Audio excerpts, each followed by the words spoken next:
আসসালামু আলাইকুম। ঈদ মোবারক।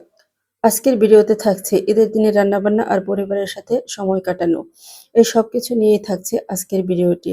ঈদের আগের দিন রাতের বেলা আমি সকালে যে নাস্তাগুলো আছে সেগুলো রেডি করে নিচ্ছিলাম। এখানে আমি একটা ভাজা সেমাই করেছি।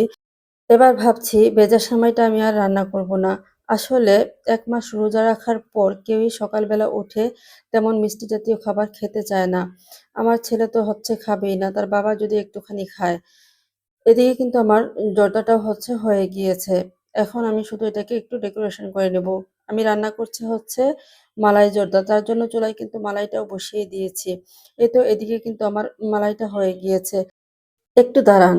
এই জিনিসটা মিস করলে কিন্তু অনেক কিছু মিস করবেন। দেখেন তো, গরম, গরম জর্দার উপর দিচ্ছি নরম, নরম মালাই। এই কম্বিনেশনটা সত্যি অন্য লেভেলের। তাই না? ঈদের আসল মজা কিন্তু এখানেই। খাবার, পরিবার আর একসাথে কাটানোর সময়। আর এই তো এদিকে দেখেন রঙিন মিষ্টিগুলো দেখতেই মন ভরে যাচ্ছে। তাই না? এমন ছোট, ছোট মুহূর্তগুলোই কিন্তু পরে বেশি, বেশি মনে পড়ে যায়। সবাই একসাথে বসে গল্প করতে, করতে খাওয়া। এই মুহূর্তগুলো সবচেয়ে বেশি স্পেশাল। ব্যস্ততার মাঝেও এমন সময়গুলো খুব কমই আসে। তাই এই স্মৃতিগুলো একটু বেশি করে জমিয়ে রাখতে ইচ্ছে করে। এই তো এদিকে কিন্তু আমার জর্দাটা একদমই রেডি হয়ে গিয়েছে। তারপর আমি আগে থেকে কিছুটা কাবাব রেডি করে রেখেছিলাম। সেটা রাতের বেলায় ভেজে নিচ্ছি। যিনি যেখান থেকে আপনাদের মূল্যবান সময় নষ্ট করে আমার ভিডিওটি দেখছেন সবাইকে অসংখ্য ধন্যবাদ। আর আপনাদের ভিডিওটি যদি ভালো লেগে থাকে তাহলে আমি আশা করব একটি লাইক এবং একটি কমেন্ট রেখে যাবেন। আপনাদের সাপোর্টই আমার শক্তি।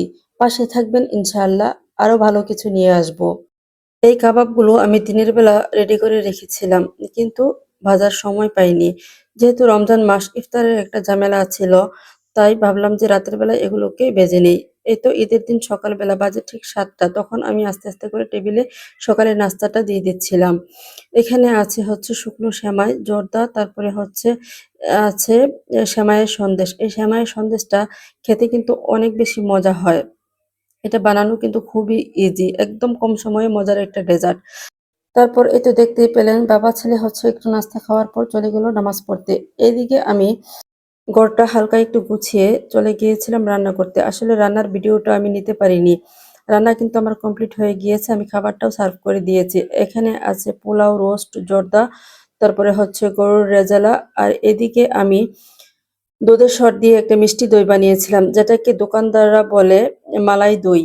এই তো আমরা এখন খাওয়া-দাওয়া শেষ করি আর আপনাদের কাছ থেকেও এই মুহূর্তে বিদায় নিয়ে নিচ্ছি। সবাই ভালো থাকবেন, সুস্থ থাকবেন। আল্লাহ হাফেজ।